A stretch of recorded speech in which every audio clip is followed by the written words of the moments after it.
प्रभु यीशु क्रिस्त का अनुग्रह, परमेश्वर का प्रेम और पवित्र आत्मा की सहभागिता आप सबके साथ हो और आपके साथ भी हो। सर्वशक्तिमान परमेश्वर आपके सम्मुख सबके हृदय खुले हैं, आप सबके अभिलाषाओं को जानते हैं और आपसे कोई भेद छिपा नहीं। अपनी पवित्र आत्मा की प्रेरणा से हमारे हृदय के विचारों को शुद्ध कीजिए ताकि हम आपसे पूर्ण रूप से प्रेम करें और योग्य रीति से आपके पवित्र नाम की स्तुति करें, हमारे प्रभु यीशु क्रिस्त के द्वारा। आमीन। स्वर्ग में परमेश्वर की महिमा और पृथ्वी पर उसके लोगों को शांति। हे प्रभु परमेश्वर, स्वर्गीय राजा, सर्वशक्तिमान पिता परमेश्वर, हम आपकी आराधना करते, आपको धन्यवाद देते और आपकी महिमा के कारण आपकी स्तुति करते हैं।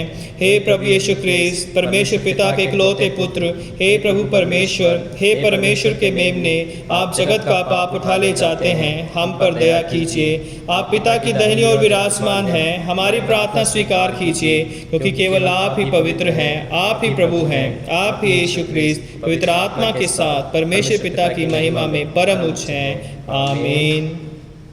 आइए हम आज की विशेष प्रार्थना करेंगे। हे स्वर्गीय पिता, आपके लिए कुछ भी असंभव नहीं और आप उनको कभी निराश नहीं करते जो आप पर भरोसा करते हैं। हमें इतना विश्वास प्रदान कीजिए कि हम संकट के समय में आशा का हाथ ना छोड़ें, वरन भरोसे के साथ आपके पुत्र प्रभु यीशु मसीह के नाम में आपको प्रार्थना अर्पित करें, उन्हीं के द्वारा जो आपके और पवित्र आत्मा के साथ एक परमेश्वर हैं और अब तथा सदा सर्वदा और जीवित राज्य करते हैं। आमीन। हमारे सामने पवित्र शास्त्र के पाठ पढ़े जाएंगे।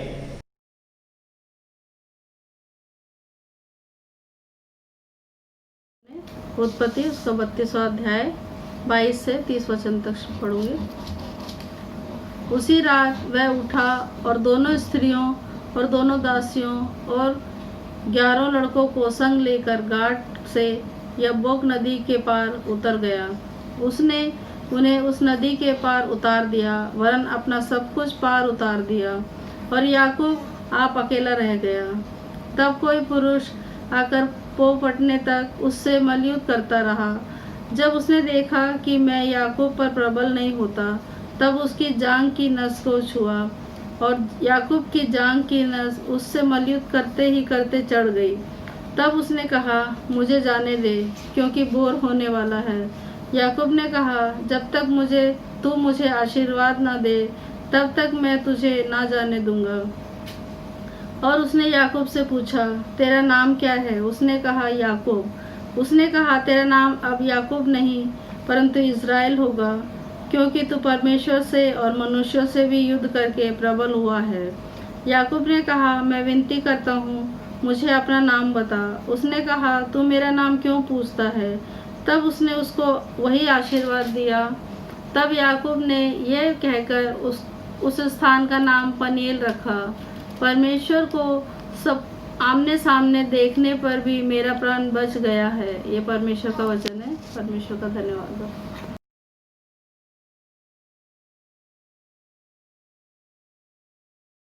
आप सबको जय मसीह की। मैं आपके सामने पढ़ूंगी भजन संहिता 4 उसकी 1 से लेकर 8वीं आयत तक। परमेश्वर पर भरोसा रखने की सायकालीन प्रार्थना। हे मेरे धर्म में परमेश्वर, जब मैं तुझे पुकारूं, तब तू मुझे उत्तर दे। तूने मेरे संकट में से मुझे छुड़ाया है। मुझ पर अनुग्रह करके मेरी प्रार्थना सुन। हे मानव पुत्रों, कब तक मेरा आदर का अनादर होता रहेगा? कब तक तुम व्यर्थ बातों से प्रीति रखोगे और छल को अपना लक्ष्य बनाओगे? परंतु ये जान लो कि यहोवा ने भक्त को अपने लिए अलग कर रखा है। जब मैं यहोवा को पुकारता हूँ, तब वह मेरी सुनता है। क्रोध तो करो, पर पाप मत करो। अपने बिछौनों पर पड़े हुए मनन करो और शांत रहो। धार्मिकता का बलिदान चढ़ाओ और यहोवा पर भरोसा रखो। अनेक लोग कहते हैं, कौन हमें भलाई दिखाएगा? हे यहोवा, तू अपने मुख का प्रकाश हम पर चमका। तूने मेरे हृदय को आनंद से भर दिया है, हाँ, उस आनंद से भी अधिक जो उन्हें अन्न और दाखमधु की बढ़ती से होता है। मैं शांतिपूर्वक लेट जाऊंगा और सो जाऊंगा, क्योंकि हे यहोवा, तू ही मुझे सुरक्षित रखता है। पिता, पुत्र और पवित्र आत्मा की महिमा हो, जैसा आदि में थी, अब है और युगानुयुग होती रहेगी। आमीन।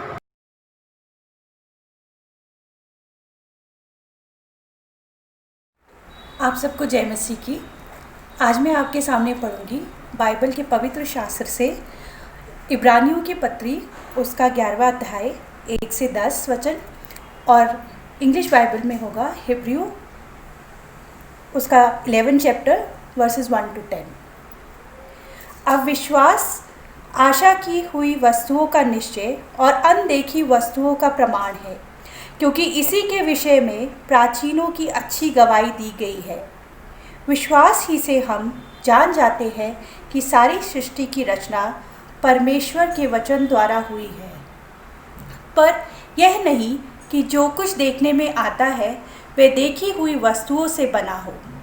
विश्वास से ही हबील ने कैन से उत्तम बलिदान परमेश्वर के लिए चढ़ाया, और इसी के द्वारा उसके धर्मी होने की गवाही भी दी गई, क्योंकि परमेश्वर ने उसकी भेंटों के विषय में गवाही दी है, और उसी के द्वारा वह मरने पर भी अब तक बातें करता है। विश्वास से ही हनोक उठा लिया गया कि वह मृत्यु ना देखे, और उसका पता नहीं मिला, क्योंकि परमेश्वर ने उसे उठा लिया था, और उसके उठाए जाने से पहले उसकी यह गवाही दी गई थी कि उसने परमेश्वर को प्रसन्न किया है, और विश्वास के बिना उसे प्रसन्न करना अनहोना है, क्योंकि परमेश्वर के पास आने वाले को विश्वास करना चाहिए कि वह है और अपने खोजने वालों को प्रतिफल देता है।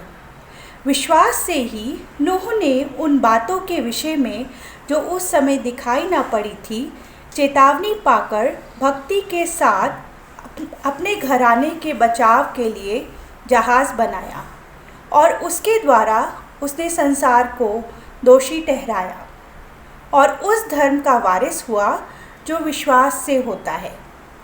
विश्वास से ही इब्राहिम जब बुलाया गया तो आज्ञा मानकर वह ऐसी जगह निकल गया जिसे मिरास में लेने वाला था और यह ना जानता था कि मैं किधर जाता हूँ, तो भी वह निकल गया। विश्वास से ही उसने प्रतिज्ञा किए हुए देश में पराए देश में परदेसी के समान रहकर इसहाक और याकूब समेत जो उसके साथ उसी प्रतिज्ञा के वारिस थे तंबुओं में वास किया, क्योंकि वह उस स्थिर नींव वाले नगर की बाट जोता था जिसका रचने वाला और बनाने वाला परमेश्वर है। ये परमेश्वर का वचन है। परमेश्वर का धन्यवाद। आइए हम सुसमाचार वचन में जाने से पहले एक गीत गाएं।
आज के मनन के लिए जो सुसमाचार का हिस्सा लिया गया है वो पाया जाता है मत्ती रचित सुसमाचार उसका 15वां अध्याय और उसके 21 आयत से और उसकी 28 आयत तक। Gospel according to saint Matthew chapter 15 verses 21 to 28। हे प्रभु यीशु मसीह, आपकी महिमा हो।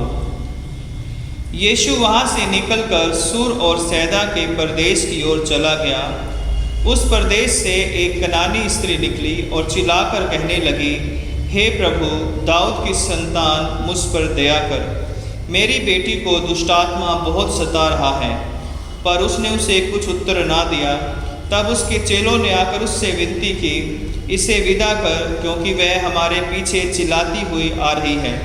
उसने उत्तर दिया, इस्राएल के घराने की खोई हुई भेड़ों को छोड़ मैं किसी के पास नहीं भेजा गया। पर वह आई और यीशु को प्रणाम करके कहने लगी, हे प्रभु, मेरी सहायता कर। उसने उत्तर दिया, लड़कों की रोटी लेकर कुत्तों के आगे डालना अच्छा नहीं। उसने कहा, सत्य है प्रभु, पर कुत्ते भी वह चूर चार खाते हैं जो उनके स्वामियों की मेज से गिरते हैं।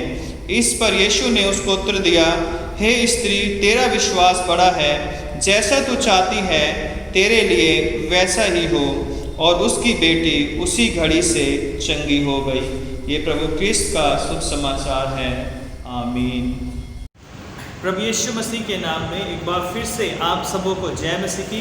परमेश्वर का हम धन्यवाद करते हैं कि परमेश्वर अति महान है, अति भला है और उसने हम पर एक बार फिर से ये करुणा की कि हम उसकी आराधना कर सकें, स्तुति कर सकें। और आज संडे के दिन हम फिर से परमेश्वर के वचन को आप सबके साथ बांट सकें और उसके वचन को हम सुन सकें। ये प्रभु का अनुग्रह हम पर हुआ है। आज के जो वचन हमारे सामने पढ़े गए वो भजन संहिता 4, उत्पत्ति 22, 32 से 30 और इब्रानियों 11, 1 से 10, मत्ती 15, 21 से 28। आज का जो थीम है the reward of persevering in faith, विश्वास में अटल रहने का पुरस्कार। विश्वास में अटल रहने का पुरस्कार। आइए इससे पहले हम वचन पर मनन करें। आइए हम प्रार्थना करें। प्यारे खुदावंद यीशु मसीह, आपके सामर्थी नाम में एक बार फिर से हम आपके चरणों में आते हैं और धन्यवाद करते हैं कि आपने हमें मौका दिया।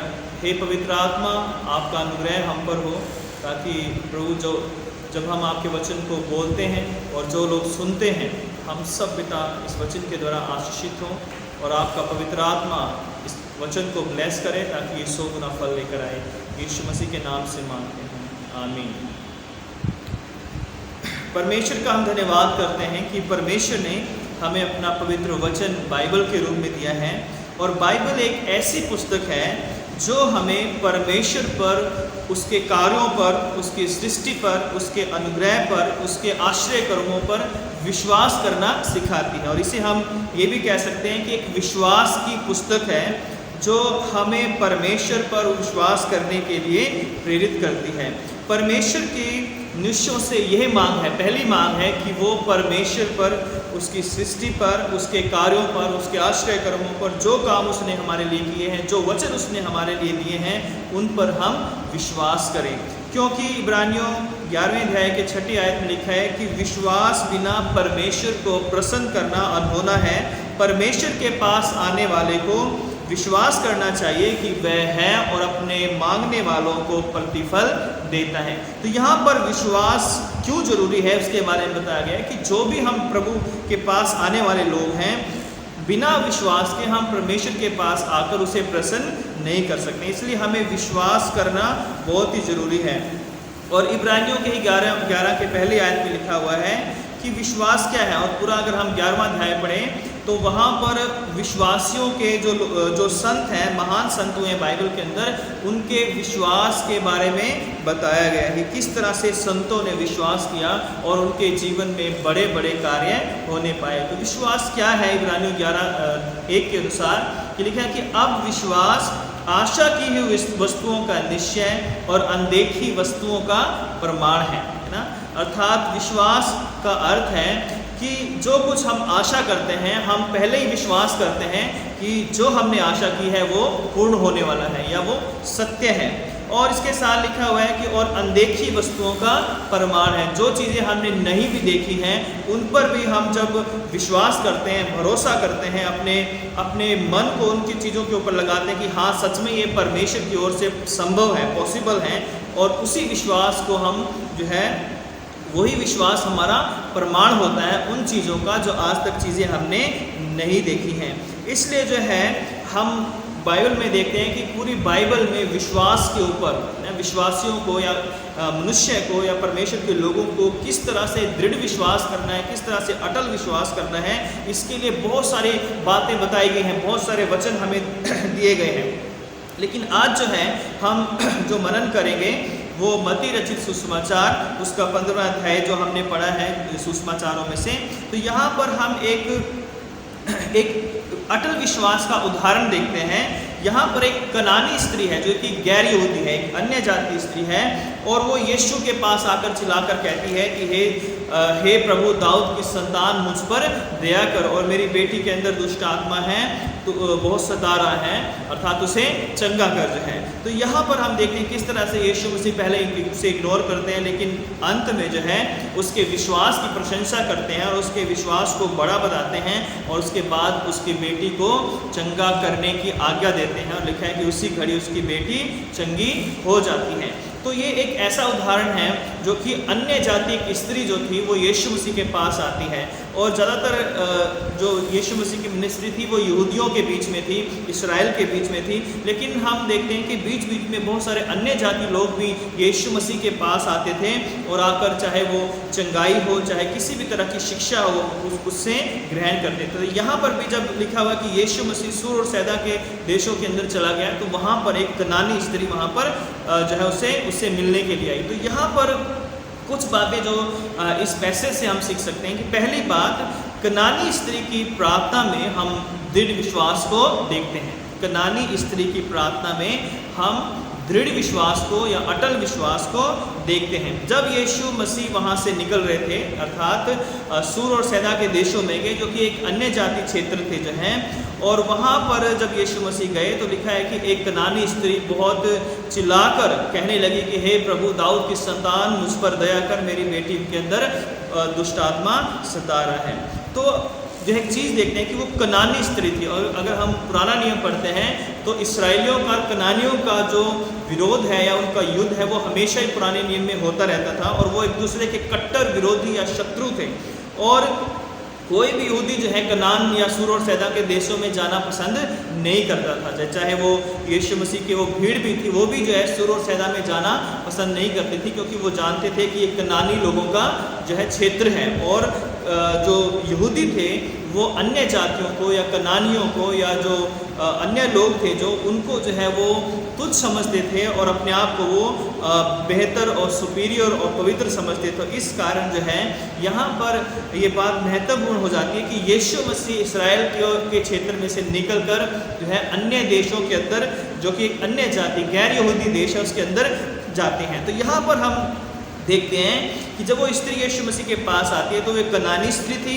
यहूदी कनानियों के शत्रु, यहूदी लोग जो है कनानियों को अपना शत्रु समझते थे, यहूदी कनानियों से कोई भी संबंध नहीं रखते थे, परंतु फिर भी यीशु मसीह वहाँ पर गए। वह एक अन्य जाति देश था, जैसे मैंने बताया। वह स्त्री शायद यीशु मसीह को पहले से जानती थी, पर्सनली नहीं जानती होगी, लेकिन उसने सुना होगा कि एक मसीहा है, एक यीशु है जो इस तरह से बीमारों को ठीक करने वाला परमेश्वर है, और इसलिए वो आकर जो है यीशु मसीह को दाऊद की संतान कहती है। उसे ये भी पता था कि ये जो मसीह है, ये जो यीशु है, ये दाऊद की संतान है। उसके जो दुख थे या उसकी जो परेशानियां थी, उस स्त्री की जो दुख थे, उसकी परेशानियां थी, उसने उन्हें यीशु मसीह के पास जो है आने के लिए उसे प्रेरित किया। जब यीशु मसीह सूर और सैदा में गए और क्षेत्र में गए जहाँ पे वो स्त्री थी, तो क्या चीज़ थी जो उस स्त्री को यीशु मसीह के पास आना पड़ा? वो उसकी समस्या थी, उसकी परेशानी थी, उसकी बीमारी थी, और वो बीमारी ये थी कि उसकी बेटी जो थी वो बहुत परेशान थी, क्योंकि उसके अंदर दुष्ट आत्माएं थी जो है, और इसलिए वो यीशु मसीह के पास आकर जो है अपनी बेटी के लिए प्रार्थना और निवेदन करती है। तो यहाँ पर हम देखते हैं कि वो कनानी स्त्री थी, लेकिन उसका अपनी बेटी के प्रति बहुत प्रेम था, लगाव था, और कोई भी माता पिता अपने बच्चों के लिए कुछ भी करने के लिए तैयार हो जाता है। और यहाँ पर हम देखते हैं कि ये स्त्री भी जो जानती थी कि यहूदी जो लोग हैं वो हमसे घृणा करते हैं, उसके बावजूद वो यीशु मसीह को पुकारती है और उसे दाऊद की संतान कहकर पुकारती है और कहती है कि हे दाऊद की संतान मुझ पर दया करते हैं। और यहाँ पर हम देखते हैं कि जीवन की जो परेशानियाँ होती हैं, बीमारियाँ, दुख, तकलीफ, चिंताएँ जो हैं वो हमें या तो परमेश्वर से हमेशा के लिए दूर ले जाती हैं या फिर हमें वो परमेश्वर के बहुत नज़दीक लेकर आ जाती हैं। तो यहाँ पर जो स्त्री थी, इसकी जो परेशानी थी, जो इसके बेटी के अंदर दुष्ट आत्मा थी, इस समस्या ने जो है उसे प्रेरित किया या ये समस्या उसे यीशु मसीह के पास ले आई जो है। और इसलिए जब वो यीशु मसीह के पास आई तो वो बड़े विश्वास के साथ, बड़े प्रार्थना करते हुए, प्रार्थना के भाव में यीशु मसीह के पास आई और उसने पुकार कर कहा, चिल्लाकर कहा कि हे यीशु नासरी मुझ पर दया कर जो है। तो आज भी बहुत सारे लोग समस्या में हो सकते हैं, परेशानियों में हो सकते हैं, बीमारी में हो सकते हैं। तो ये जो चीज़ें हैं, ये परेशानियाँ, दुख, तकलीफ़ें, कुछ भी जो है जीवन में जो संघर्ष हैं, ये हमें किस ओर प्रेरित करते हैं, है ना? क्या हम इनके द्वारा परमेश्वर के नज़दीक आ रहे हैं या हम इनके द्वारा परमेश्वर से दूर जा रहे हैं?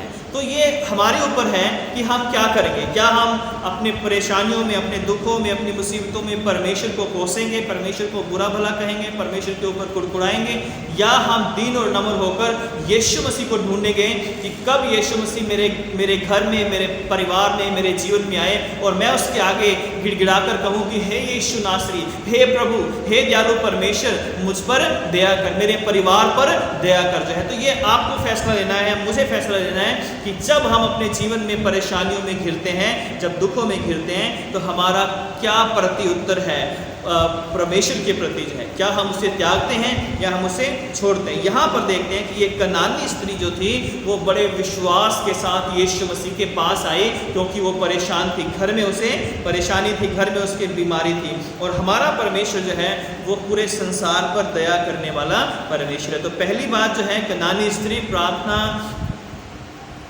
स्त्री की जो प्रार्थना है उसमें हम दृढ़ विश्वास को देखते हैं। दूसरी बात जो है कि यीशु मसीह के द्वारा उसकी प्रार्थना की अनसुनी करने के द्वारा या अनसुनी करके उसके विश्वास की परख की गई जो है। यीशु मसीह के द्वारा उसकी प्रार्थना को अनसुना करके उसके विश्वास की परख की गई। हम वर्ष 23 और 24 में देखते हैं पद में कि हम देखते हैं कि यीशु मसीह ने उस स्त्री की जो पुकार थी, जो चिल्लाहट थी, जो उसकी बेचैनी थी या जो उसके निवेदन था, उसकी ओर कोई ध्यान नहीं दिया। और उसके चेलों ने यीशु मसीह से कहा कि देख वो बड़ी जो है वो हमारे पीछे चिल्लाती आती है, तो कृपया उसे विदा करें जो है।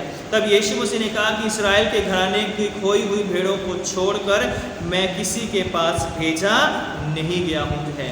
और यहाँ पर हम देखते हैं कि यीशु मसीह यहाँ पर कुछ कठोर शब्दों का इस्तेमाल करते हैं। अगर हम 26वीं आयत में पढ़ें तो यीशु मसीह ने कहा कि लड़कों की रोटी लेकर कुत्तों को डालना अच्छा नहीं है, उचित नहीं है। तो ये शब्द भी बड़े जो है कठोर हैं, जो कि यीशु मसीह के प्रेम, उसकी दया, उसके अनुग्रह से जो है वो मैच नहीं करते हैं, मेल नहीं खाते हैं। लेकिन हमें ये भी जानना होगा कि यीशु मसीह जो है वो सबसे पहले उद्धार देने के लिए, मुक्ति देने के लिए, जो कि पुराने नियम की जो भविष्यवाणियाँ हुई थी, पुराने नियम के जो वचन थे, उनको पूरा करना पहले जरूरी था। और इसलिए पहला जो अवसर था उद्धार पाने का, वो पहला अवसर यहूदियों के लिए था।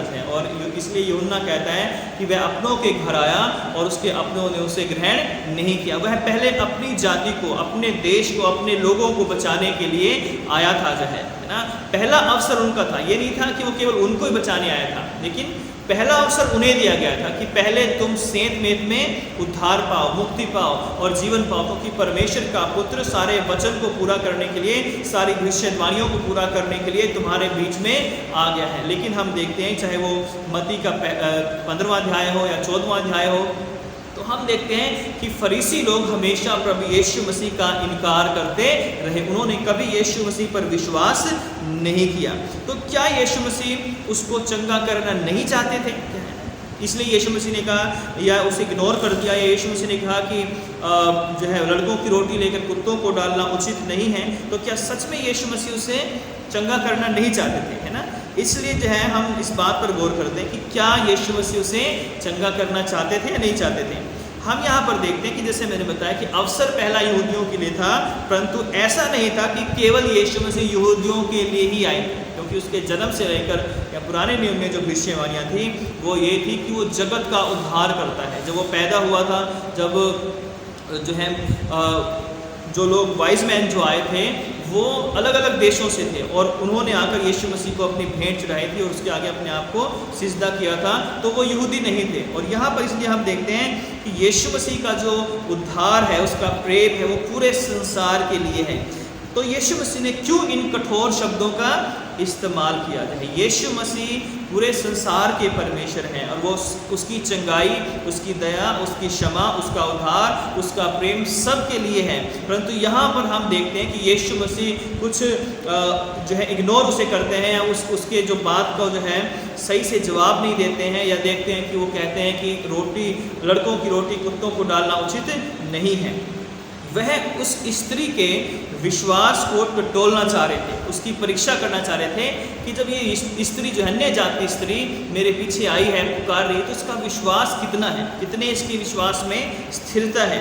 यीशु मसीह चाहते थे कि उसके विश्वास के साथ वो नम्रता को भी ग्रहण करे, वो अपने आप को दीन और नम्र भी करे। केवल उसका आना सिर्फ चंगाई पाना ना हो जाए कि वो उसने पुकारा, यीशु मसीह ने कहा ठीक है, और उसके बाद जो है वो सिर्फ चंगाई तक सीमित रहे। यीशु मसीह चाहते थे कि वो यीशु मसीह को और उसके उद्धार को, उसकी क्षमा को, उसकी करुणा को और भी जान सके जाए। इसलिए यीशु मसीह ने उसे जो है एकदम से जवाब नहीं दिया। यीशु मसीह चाहते थे कि वह निरंतर प्रार्थना करना सीखे जाए, तो उसकी प्रार्थना का एकदम से जवाब नहीं मिला। तो इसका कारण ये था कि यीशु मसीह चाहते थे कि वो और जो है प्रार्थना करना सीखे और जो है वो प्रभु के में बढ़ना सीखे जो है। यीशु चाहते थे कि वह विश्वास के साथ धीरज धरना भी सीखे जाए, क्योंकि बहुत बार हम सोचते हैं, आज भी हम सोचते हैं कि हम जस्ट पुकारें, यीशु मसीह को कहें कि प्रभु हमें ये चाहिए और अगले दिन वो हमें चीज़ जो है मिल जाए। जहाँ पर आज हर काम बड़े क्विकली हो रहे हैं, बड़े फास्टली जो है हो रहे हैं सब काम जो है, तो आज हम सोचते हैं कि परमेश्वर भी उसी मोड में काम करे है कि हम पुकारें और सारी चीज़ें हमें मिल जाएं। वैसा ही ये स्त्री भी सोच रही थी कि मैं एकदम से यीशु मसीह को पुकारूंगी और यीशु मसीह चंगा करेंगे। हालांकि यीशु मसीह का अपना तरीका है। यहाँ पर वो उसने थोड़ी देर में प्रार्थना सुनी, कई बार वो एकदम से भी प्रार्थना को, कई लोगों की प्रार्थना को उसने जवाब दिया। तो यहाँ पर हम देखते हैं यीशु मसीह चाहते थे कि वो विश्वास के साथ धीरज धरना भी सीखे जाए, और यीशु मसीह जो है उस अन्य जाति स्त्री को जो है चेलों के लिए एक आदर्श के रूप में दिखाना चाहते थे, क्योंकि चेले यीशु मसीह के साथ थे और यीशु मसीह चाहते थे कि वो जाने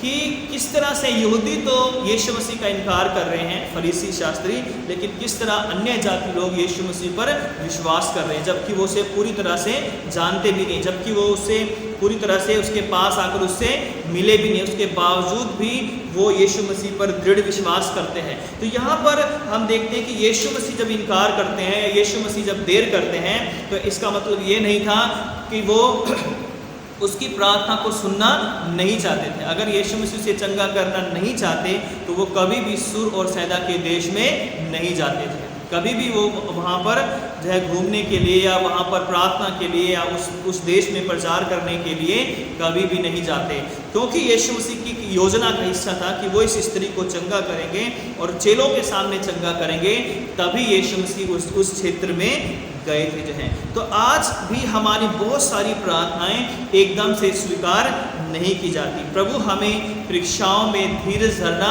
सिखाता है, हमारे विश्वास को परखता है, हमारे विश्वास को बढ़ाता है। कई चीज़ें हमारे जीवन में हो जाती हैं और जब हम उस समस्या में, परेशानियों में पड़ते हैं, तभी हमारे जो विश्वास को हम पूरी तरह से प्रकट करने पाते हैं। देखिए, जब दानियल जब तक शेरों के घड़े में डाल नहीं दिया गया तब तक उसे निकाला नहीं गया। शद्रक, मेशक, अबदनगो जब तक आग की भट्टी में डाल दिए नहीं गए और आग जला नहीं दी गई, तब तक जो है उनके विश्वास की परख नहीं हुई जाए। जब तक जो है यूसुफ को बेच नहीं दिया गया, तब तक जो है उसके विश्वास की परख नहीं हुई। उसी तरह परमेश्वर भी जो है जब हमें किसी चीज़ के लिए डिले करता है, देरी करता है, तो इसका मतलब ये नहीं कि वो हमें देना नहीं चाहता, बल्कि उसके द्वारा वो हमें कुछ सिखाना चाहता है, कुछ समझाना चाहता है, हमें दृढ़ करना चाहता है, हमारे विश्वास को वो और मजबूत करना चाहता है, ताकि हमारे विश्वास करने के द्वारा हम और भी मजबूत हो जाएं। हमारा विश्वास केवल दुनियावी चीज़ों के लिए ना हो, परंतु हमारा विश्वास अनंत जीवन के लिए हो, हमारा विश्वास परमेश्वर की आशीषों के लिए हो, हमारा विश्वास परमेश्वर की दया के लिए हो। तो यहाँ पर हम देखते हैं कि प्रभु यीशु मसीह ने उसकी प्रार्थना के अनसुना करके जो है उसके विश्वास को परखा जाए। तीसरी बात हम देखते हैं कि विश्वास में अटल रहने वालों को परमेश्वर पुरस्कार प्रदान करते हैं या आशीषें प्रदान करते हैं। तो यहाँ पर हम वर्ष 25 और 28 में देखते हैं कि जब यीशु मसीह ने कहा कि लड़कों की रोटी लेकर कुत्तों को डालना उचित नहीं है, तो यह सुनकर वो स्त्री जो है अपने घर नहीं चली गई। यह सुनकर वो स्त्री ने ऐसा नहीं किया कि देखो ये कैसा जो है अगुआ है या कैसा प्रभु है, कैसा गुरु है जो कैसी बातें कह रहा है, इसे तो ऐसी बातें नहीं करनी चाहिए। लेकिन उस स्त्री ने जो है लगातार यीशु मसीह को पुकारा और 25वीं आयत में उसने फिर से कहा था, लिखा है कि वह आई और उसे प्रणाम करके कहने लगी कि हे प्रभु मेरी सहायता कर। प्रणाम करने का मतलब होता है कि अपने आप को दीन और नम्र करना चाहिए, अपने आप को पूरी तरह से समर्पित करना चाहिए। और वो कहता है कि कहती है कि हे प्रभु मेरी सहायता करते हैं। तो यहाँ पर हम लगातार उसकी प्रार्थना को देखते हैं, लगातार कंटिन्यूली जो है वो प्रभु यीशु मसीह से निवेदन कर रहे हैं, विनती कर रहे हैं, क्योंकि उसे विश्वास है कि प्रभु यीशु मसीह ही उसे चंगाई दे सकते हैं, उसकी बेटी को चंगा कर सकते हैं। और यहाँ पर एक जो 26वीं आयत में जब यीशु मसीह ने कहा कि लड़कों की रोटी कुत्तों को डालना अच्छा नहीं है, तब उसने कहा था कि हाँ प्रभु ये सत्य है, पर कुत्ते भी वो चूर-चार खाते हैं जो उनके स्वामियों की मेज से गिरती है। यहाँ पर और उसकी हम दीनता और उसकी नम्रता को, और उसने अपने आप को बिल्कुल छोटा और निमन बना लिया, छोटा बना लिया कि हे प्रभु हाँ सत्य है कि मैं कुत्ते के समान ही हूँ, लेकिन कुत्ते भी जो हैं वही चूर-चार खाते हैं जो उसके मालिकों, उसके स्वामियों की मेज से गिरते हैं। तो ये देखकर हम देखते हैं कि प्रभु यीशु मसीह ने उस पर दया की है, क्योंकि यहूदी लोग जैसे मैंने पहले बताया कि यहूदी लोग अन्य जातियों को कुत्ते के समान समझते थे। वो सोचते कि सब लोग नरक में जाएंगे, वो अपने आप को धर्मी समझते थे।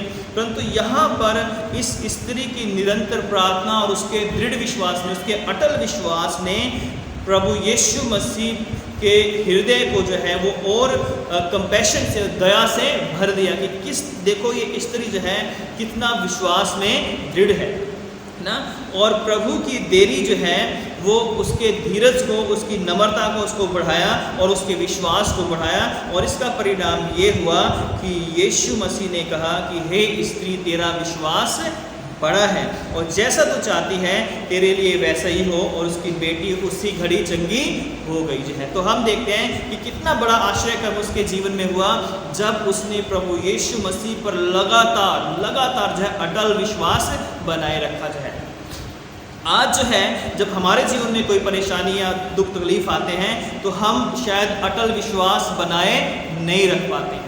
हम जो है अपने विश्वास को इधर उधर भटक जाते हैं ना। अगर हमारे जीवन में कोई आशीष हमें ना मिले, हमारी प्रार्थना कोई सुनाई ना दे, हमें कोई बरकत ना मिले, तो हम भटक जाते हैं और हम अपने जीवते परमेश्वर को छोड़ देते हैं, उसके वचन को छोड़ देते हैं, उसके घर को छोड़ देते हैं, उसके दास दासियों को छोड़ देते हैं। और परमेश्वर के पास आने की बजाय हम उनकी निंदा और चुगलियाँ और बुरे काम जो है हम उन परमेश्वर के विरोध में करने लग जाते हैं। लेकिन आज का जो वचन है वो मुझे और आपको सिखाता है कि अगर हम विश्वास में अटल बने रहेंगे तो परमेश्वर हमें बहुत बड़े इनाम, अनंत जीवन का और दुनिया के आशीषें हमें देने जा रहे हैं। अगर हम उत्पत्ति 32 में पढ़ें, जो हमने पढ़ा जो है 22 से 23, वहाँ पे याकूब प्रभु के दूत से तब तक लड़ता रहा जब तक उसे आशीष नहीं मिली। उसने कहा कि मैं तुझे तब तक जाने नहीं दूंगा जब तक तू मुझे आशीर्वाद नहीं देगा। और उसने कहा कि तेरा नाम क्या? उसने कहा कि मेरा नाम याकूब है।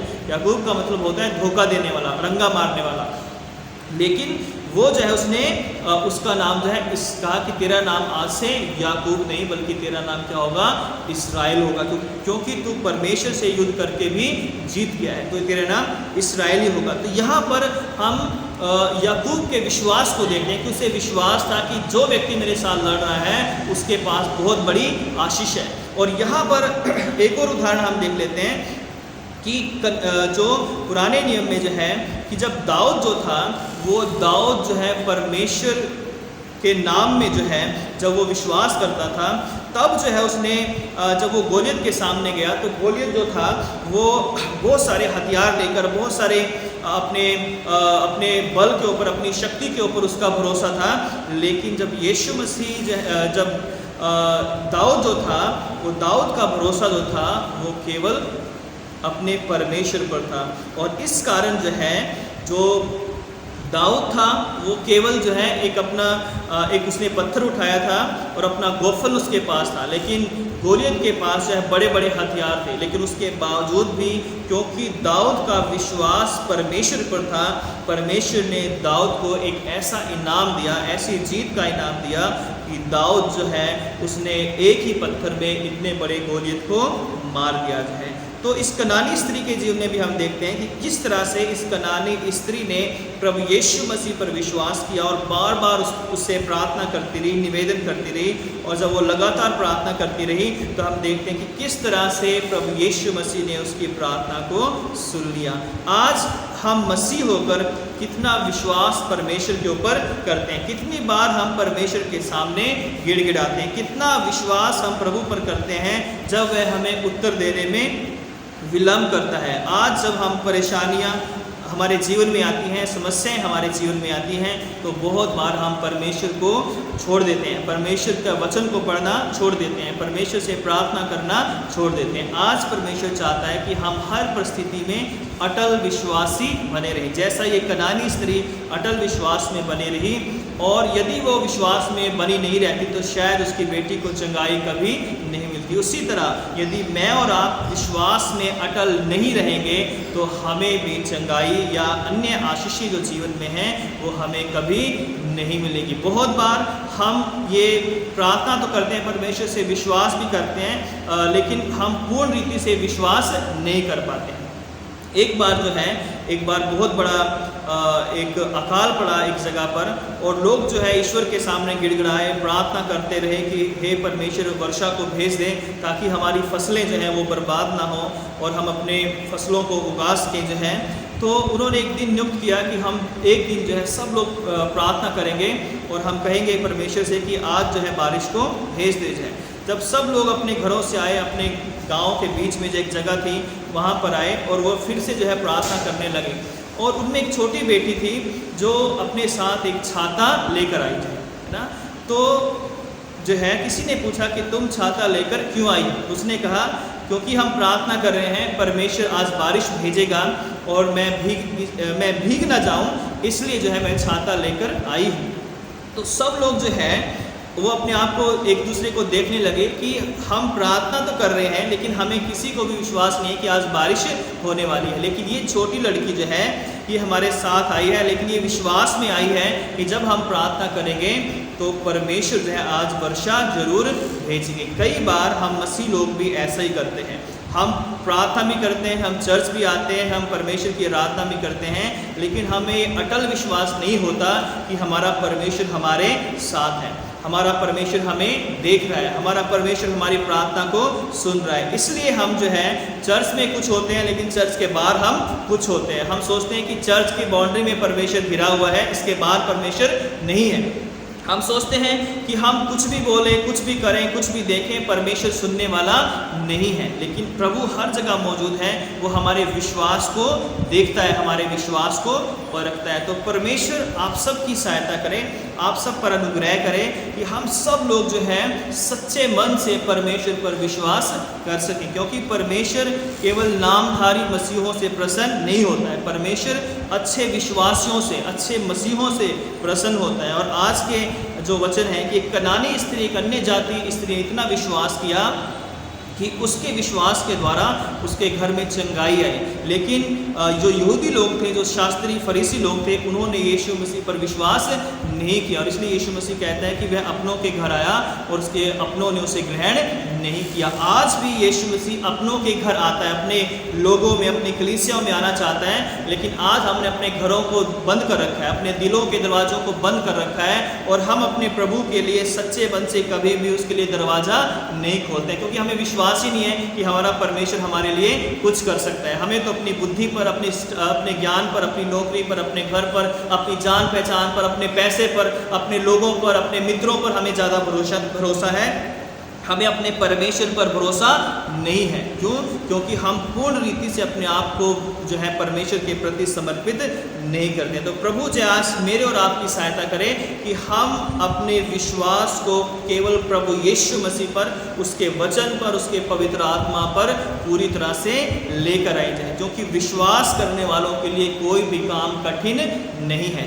परमेश्वर चाहता है कि हम दृढ़ विश्वासी बने, इस कनानी स्त्री की तरह हम दृढ़ विश्वासी बने और जितना हम विश्वास से परमेश्वर को पुकारेंगे उतना ही परमेश्वर विश्वास के प्रति उत्तर में हमें आशीषें देगा, हमें बरकतें देगा और हम अपने जीवन में बहुत बड़े बड़े पुरस्कार पाने पाएंगे, हम बहुत बड़े बड़े इनाम हम पाने पाएंगे। तो परमेश्वर इन वचनों के द्वारा आप सबों को बहुत आशीषित करें, अपना अनुग्रह दें, ताकि आपके परिवार की, आपके जीवन में, आपके घर में, आपकी नौकरी में, हर बात में परमेश्वर बढ़ती करे, उन्नति करे, आपको आशीषित करे। यही मेरी प्रार्थना है। लेकिन विश्वास के बिना परमेश्वर को प्रसन्न करना अनहोना है, इसलिए हम दृढ़ विश्वासी बने और परमेश्वर से उत्तम इनाम पाएँ। आइए हम प्रार्थना करें। प्यारे खुदावंद यीशु मसीह, हम एक बार फिर से आपका धन्यवाद करते हैं कि आपने हमें सिखाया है कि हम विश्वास में दृढ़ हो जाएं। बहुत बार प्रभु हम आपके वचन को पढ़ते हुए भी, आपके भवन में आते हुए भी पिता परमेश्वर अपना विश्वास आप पर नहीं बनाते हैं, नहीं आप पर हम पूरा भरोसा करते हैं। इसके लिए हम क्षमा चाहते हैं। हमारी सहायता कर कि हम तन मन से पिता आपके ऊपर पूर्ण रीति से भरोसा रख सकें, क्योंकि प्रभु आप ही हैं जो एकमात्र सच्चे जीवित परमेश्वर हैं, जो आज भी हमारे साथ हैं और हमारी प्रार्थनाओं को सुनते हैं। सब सुनने वालों को आप आशीषित करें और आपके नाम में ये वचन 100 गुना फल लेकर आए मेरे पिता। यदि कोई बीमार है आप उन्हें छूकर आशीषित करें, यदि कोई दुखी है, निराश है, आप उनके जीवन में अपनी शांति लेकर आएँ। धन्यवाद करते हैं प्रभु, आपने हमें ये आज का अवसर दिया है ताकि हम आपके वचन को बांट सकें। यीशु मसीह के नाम से इस प्रार्थना को मांगते हैं, आमीन। आप सबों को जय मसीह की। परमेश्वर आप सबों को बहुत आशीष दे, आमीन। आइए हम निकाया का विश्वास वचन एक साथ बोलेंगे। हम एक परमेश्वर सर्वशक्तिमान पिता पर विश्वास करते हैं, वह स्वर्ग और पृथ्वी का और समस्त दृश्य एवं अदृश्य वस्तुओं का करता है। हम एक प्रभु यीशु ख्रीस्त पर विश्वास करते हैं, वह परमेश्वर का एकलौता पुत्र, सर्वयुगों से पहले पिता से उत्पन्न, परमेश्वर से परमेश्वर, ज्योति से ज्योति, सत्य परमेश्वर से सत्य परमेश्वर, कृत नहीं वरन उत्पन्न है। उनका और पिता का तत्व एक है। उन्हीं के द्वारा सब वस्तुएं बनी। हम मनुष्यों के लिए और हमारे उद्धार के निमित्त वह स्वर्ग से उतर आए। पवित्र आत्मा की सामर्थ्य से वह कुंवारी मरियम से जन्मे और मनुष्य बने। पैंतुस पिलातुस के शासन में वह हमारे लिए क्रूस पर चढ़ाए गए। उन्होंने दुख भोगा, वह मरे और गाड़े गए। पवित्र शास्त्र के कथन के अनुसार वह तीसरे दिन जी उठे। वह स्वर्ग पर चढ़ गए और पिता की दाहिनी ओर विराजमान हुए। वह जीवितों और मृतकों का न्याय करने के लिए महिमा के साथ फिर आएंगे और उनके राज्य का कभी अंत न होगा। हम पवित्र आत्मा पर विश्वास करते हैं, वह प्रभु और जीवन दाता है। वह पिता और पुत्र से निकलता है। पिता और पुत्र के साथ उसकी आराधना और स्तुति की जाती है। वह नबियों के द्वारा बोला। हम एक पवित्र सार्वलौकिक और प्रेरित कलीसिया पर विश्वास करते हैं। हम पापों की क्षमा के लिए एक बपतिस्मे को मानते हैं। हम मृतकों के पुनरुत्थान की और आने वाले युग के जीवन की प्रतीक्षा करते हैं, आमीन। आइए हम सब जो अपने सरों को झुकाएंगे और प्रार्थना करेंगे। विशेषकर हम प्रार्थना करेंगे वो लोग जो इस वीक में अपने बर्थडे और वेडिंग एनिवर्सरी सेलिब्रेट कर रहे हैं, उन सब लोगों के लिए हम प्रार्थना करेंगे। वो लोग जो हमारी कलीसिया में बीमार हैं उनके लिए हम प्रार्थना करेंगे। और वो लोग जो कोविड से पीड़ित हैं या कोविड में जो लोग ड्यूटी कर रहे हैं, खासकर डॉक्टर्स, नर्सेज या अन्य सभी जो लोग हैं जो इस सर्विस में हैं उन सब के लिए प्रार्थना करेंगे और हम सब एक दूसरे के लिए प्रार्थना करें कि परमेश्वर हम सब पर दया करें, हमारी पूरी कलीसिया को और सब मसीहों के लिए हम प्रार्थना करेंगे। आइए हम अपनी आंखें बंद करेंगे और प्रार्थना करेंगे। सर्वशक्तिमान पिता परमेश्वर, बड़ी दीनता नम्रता के साथ आपके चरणों में आते हैं। आपका धन्यवाद करते हैं जीवन की सारी आशाओं के लिए। अब तक आपने हमें संभाला है, आपका धन्यवाद करते हैं। प्यारे खुदावंद, इस महामारी में भी प्रभु आपने अब तक हमें सुरक्षित रखा है, बचाए रखा है, आपका धन्यवाद करते हैं। फिर से ये मौका दिया कि हम आपकी आराधना कर सकें, स्तुति कर सकें, आपका धन्यवाद करते हैं। हे प्रभु, विशेषकर हम इस वक्त हम प्रार्थना करते हैं जो लोग भी इस वीक में पिता परमेश्वर अपना बर्थडे सेलिब्रेट कर रहे हैं, वो लोग जो अपनी वेडिंग एनिवर्सरी सेलिब्रेट कर रहे हैं, उन सब के लिए हम प्रार्थना करते हैं। आपका अनुग्रह उन पर हो, आपका पवित्र आत्मा उन पर दया करें मेरे पिता परमेश्वर। प्यारे खुदा, उनकी आयु को लंबी करना पिता परमेश्वर। जो लोग अपने बर्थडे सेलिब्रेट कर रहे हैं मेरे पिता, उनके घरों को, परिवारों को आप आशीषित करना। जो लोग अपनी सालगिरह मनाते हैं उनको भी आप ब्लेस करना, उनके पारिवारिक जीवन को, बच्चों को पिता, काम काज को ब्लेस करना मेरे पिता। जो लोग हमारी कलीसिया में बीमार हैं मेरे पिता परमेश्वर, उनके लिए प्रार्थना करते हैं मेरे पिता। या जो लोग भी इस वर्शिप को देख रहे हैं, यदि कोई बीमार है, यीशु मसीह के नाम से हम उसके लिए प्रार्थना करते हैं। आपकी सामर्थ्य इसी वक्त उन्हें छुए और चंगा करे। हर एक बीमारी को यीशु नासरी के नाम से हम डांटते हैं और हर एक शराब को तोड़ देते हैं और आपकी आशीष हम मांग लेते हैं मेरे पिता परमेश्वर। हम प्रार्थना करते हैं प्यारे खुदा, जो लोग भी कोरोना से अभी तक पीड़ित हैं पिता परमेश्वर, या पिता परमेश्वर बीमार हैं, उन सब पर दया कीजिए। सब बीमारों को आप चंगा कीजिए।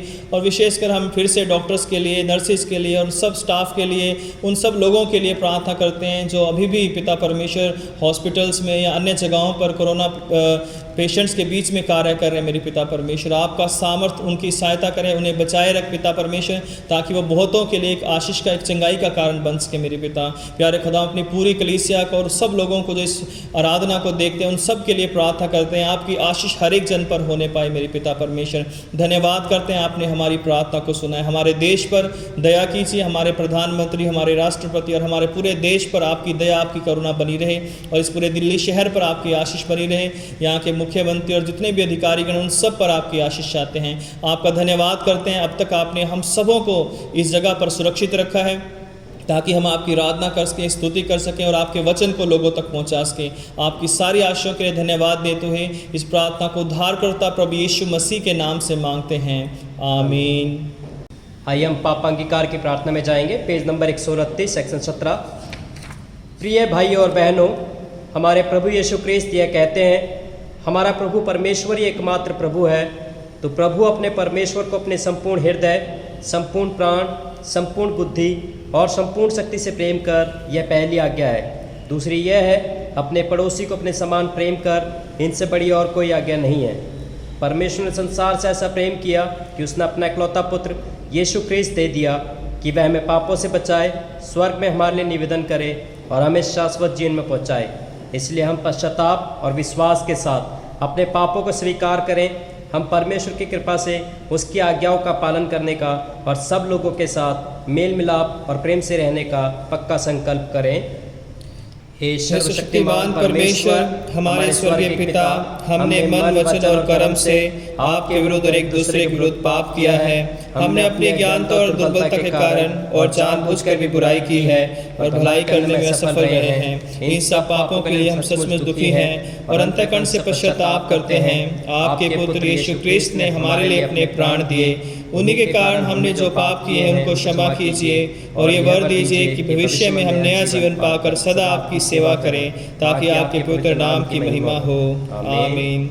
सर्वशक्तिमान परमेश्वर उन सबको क्षमा करता है जो एक दूसरे को क्षमा करते और सच्चा पश्चाताप करते हैं। वे आप सब पर दया करे, आप सबके पापों को क्षमा करे और उनसे आपको छुटकारा दे। सब भले कामों में आपको स्थिर और सबल करे और शाश्वत जीवन में बनाए रखे, हमारे प्रभु यीशु क्रिस्त के द्वारा, आमीन। परमेश्वर का धन्यवाद हो। हम सब मिलकर मसीह की देह हैं। हम सब ने एक आत्मा के द्वारा एक देह में बपतिस्मा लिया है। हम ऐसे कार्यों में संलग्न रहे जिनसे शांति मिलती और एक दूसरे का निर्माण होता है। प्रभु की शांति सदा आपके साथ रहे और आपके साथ भी रहे। प्रभु यीशु मसीह के नाम में एक बार फिर से आप सबों को जय मसीह की।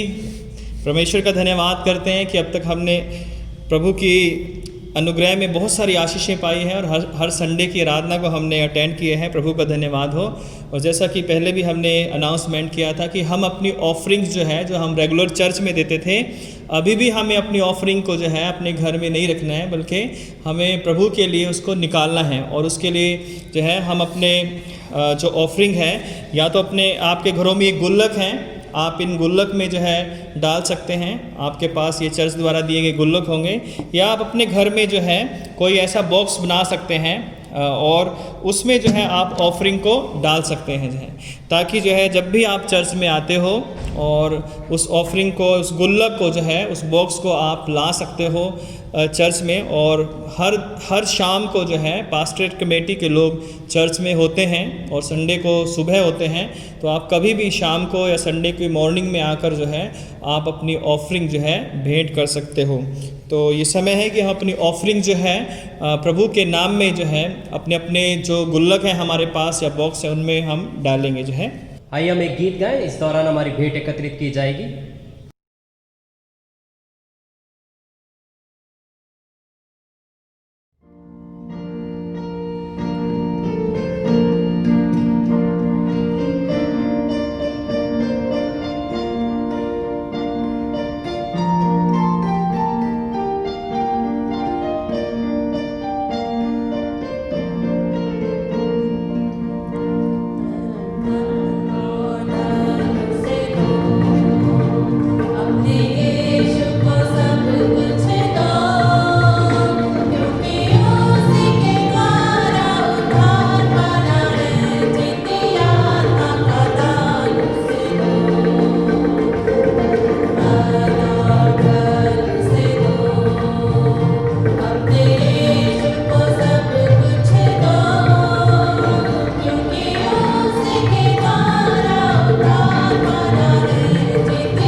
आइए हम इस भेंट को और इसके साथ अपने आप को भी परमेश्वर की महिमा और सेवा के लिए अर्पित करें। सर्वशक्तिमान परमेश्वर, संसार के सृष्टिकर्ता, सब वस्तुएं आप ही से प्राप्त होती हैं और आपकी ही संपत्ति में से हम आपको भेंट चढ़ाते हैं। हम आपसे विनती करते हैं कि इस दान को अपने नाम की महिमा और अपने लोगों की भलाई के लिए स्वीकार कीजिए, हमारे प्रभु यीशु ख्रीस्त के द्वारा। आमीन। आइए हम सब प्रभु की प्रार्थना के साथ बोलेंगे। हे हमारे स्वर्गीय पिता, आपका नाम पवित्र माना जाए, आपका राज्य आए, आपकी इच्छा जैसे स्वर्ग में पूरी होती है वैसे पृथ्वी पर भी पूरी हो। आप हमारे दिन भर की रोटी आज हमें दीजिए। आप हमारे अपराधों को क्षमा कीजिए जैसा हमने अपने अपराधियों को क्षमा किया है। आप हमें परीक्षा में मत डालिए परंतु बुराई से बचा लीजिए, क्योंकि राज्य, पराक्रम और महिमा अब और सदा सर्वदा आपके ही हैं। आमीन। परमेश्वर की शांति जो सारी समझ से परे है, परमेश्वर के और उसके पुत्र हमारे प्रभु यीशु ख्रीस्त के ज्ञान और प्रेम में आपके हृदय और विचारों को सुरक्षित रखे, और सर्वशक्तिमान परमेश्वर पिता, पुत्र और पवित्र आत्मा की आशीष आप पर हो और आपके साथ सदा सर्वदा बनी रहे। आमीन। शांति से पूर्ण होकर जाओ, प्रभु से प्रेम करो और उसकी सेवा में लगे रहो। मसीह ख्रीस्त के नाम में आमीन।